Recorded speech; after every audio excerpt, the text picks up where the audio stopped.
मुकम्मल हो चुके हैं और तमाम सियासी जमातें भी अपनी अपनी कैंपेन्स को मुकम्मल कर चुकी हैं। अब ये अगर हम कैंपेन की तरफ जाएँ, पीपल्स पार्टी ने बड़ी तगड़ी और लंबी कैंपेन की, दीगर जमातों ने उनकी निस्बत थोड़ी सी मुख्तसर कैंपेन की, लेकिन आखिर में एक मोमेंटम कैरी किया।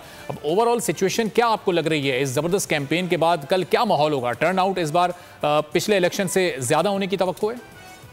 देखिए अरबाब, आज के जो दो वाक़यात हो गए ये सिक्योरिटी के लिहाज से थोड़ा सेटबैक हुआ है हमें, और इसी को सामने रखते हुए हमने तय करना है कि कल इलेक्शन वाले दिन कितने लोग निकलेंगे, किस तादाद में निकलेंगे, वोटर टर्नआउट कितना रहता है। अब सवाल इस वक्त यही है कि जिस तरह भी आपने बताया कि तीनों बड़ी पार्टियों ने एक मोमेंटम तो बनाया, और जिस तरीके से पीपल्स पार्टी सबसे पहले मैदान में आई, फिर तीनों ने मैनिफेस्टो भी ऊपर नीचे दिए, और उसके बाद आपने देखा लेट शुरू किया PMLN ने, और अपना उस दाग को दूर करने की ज़रूरत महसूस की कि जी साड़ी तो गल हो गई है, क्योंकि लोगों ने कहा कि भी ये तो बहुत पहले से सारी चीज़ें तय हो चुकी हैं। PTI ने भी अपना काम दिखाया। अब देखिए जो चीज़ें ग्राउंड पे अरबाब नज़र आ रही है, भले उनका वोट बैंक भी ज़्यादा हो सकता है PTI का, लेकिन बात यह कि दूसरी तरफ बिल्कुल ही मेरा ख्याल ये कह देना कि जी शायद बाकी जमातें जो हैं उनका वज़न या ज़ोर नहीं रहा। अभी आप देखें नवाज शरीफ साहब के आने के बाद सूरत हाल बड़ी तेज़ी के साथ तब्दील हुई है। पंजाब में बड़े बड़े जलसे किए हैं, इवन आप देखें बिलावल भुट्टो जरदारी ने पंजाब में बड़े अच्छे जलसे किए हैं, PTI ने भी किए, कहीं इजाज़त मिली कहीं नहीं मिली, corner meeting, WhatsApp, social media, digital media पर तो वो लगे हुए हैं, काम अपना कर रहे हैं। लेकिन अरबाब ये कह देना कि जी फोरगॉन कंक्लूजन है कि जी नहीं वो तो उन्होंने जीतना, भाई कल का दिन आ गया, पता चल जाएगा लोगों क्या है। लेकिन इस वक्त हम ज़मीनी हक़ाइक़ की तरफ जाएँ अरबाब, तो बड़ा वाज़ेह तौर पे हमें पता चलता है कि ये बैरोमीटर अब एक देखा जा रहा है। अभी आप देख लें, इससे पहले जितने सर्वे आए, आप गैलप का सर्वे देख लें, फिर और बाकी सर्वे देख लें, पिल डाट वालों को देख लें, यानी गैलप सर्वे को बड़ा माना गया जब उन्होंने कहा कि जी 24-25% फ़र्क है PMLN का, और 25% PTI आ गया है।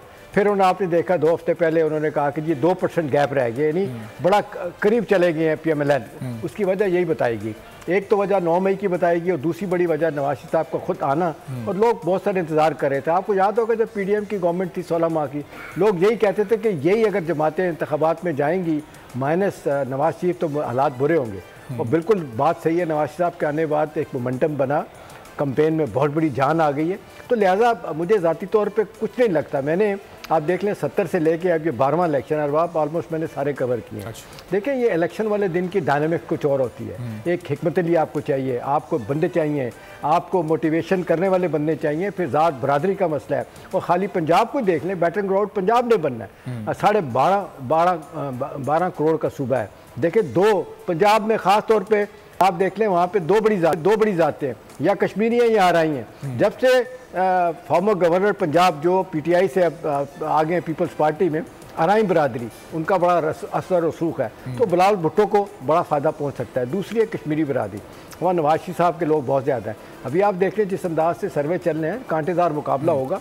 और फिर एक बात है कि बहुत सारे लोग ये कहते हैं कि जी 2018 का अगर आप कंपैरिजन करना शुरू कर दें, कई लोग तो दावा कर रहे हैं अरबाब, वो कहते हैं कि जी चलें अगर आप इतना फ़र्क कर दें कि जी 10 से 20 हज़ार वोट भी निकाल के PMLN के PTI को दे दें, तब भी जो है ना इतनी आसानी के साथ वो नहीं जीत सकते। अच्छा। और मेरा मानना ये है कि ये जो आप 141 सीटें हैं पंजाब की, और ख़ास तौर पे सेंट्रल पंजाब जो आपका लाहौर से अटक तक है, देखिए ये जितने डिवीज़न, GT रोड की पार्टी जो उनको कहा जाता है, गुजरांवाला डिवीज़न, फैसलाबाद, सियालकोट, अटक, रावलपिंडी डिवीज़न, बड़ी स्ट्रॉन्ग पोजीशन है। मैं तो इस्लामाबाद पिंडी में बैठे हुए हैं, उन्होंने बड़े भरपूर जलसे किए। हाँ, ये आखिरी जलसा लियाकत बाग वाला ज़रा जिसको कहें पंजाबी में माठा था, जिसको शहबाज शरीफ साहब ने खिताब किया, और बाकी लोगों ने कहा खुद नवाज शरीफ साहब को आना चाहिए। ठीक है, तो मेरा ख्याल है ज़बरदस्त मुकाबला होगा, कांटेदार मुकाबला है। लेकिन अगर कोई कहे कि नहीं जी ठीक है, हाँ ये भी बात है कि टर्नआउट की क्या पोजीशन होगी। ठीक है। तो एहतशाम साहब, ये जो आप सर्वेस की बात कर रहे हैं, ज़रा इसी पॉइंट को हम लेकर आगे भी चलते हैं।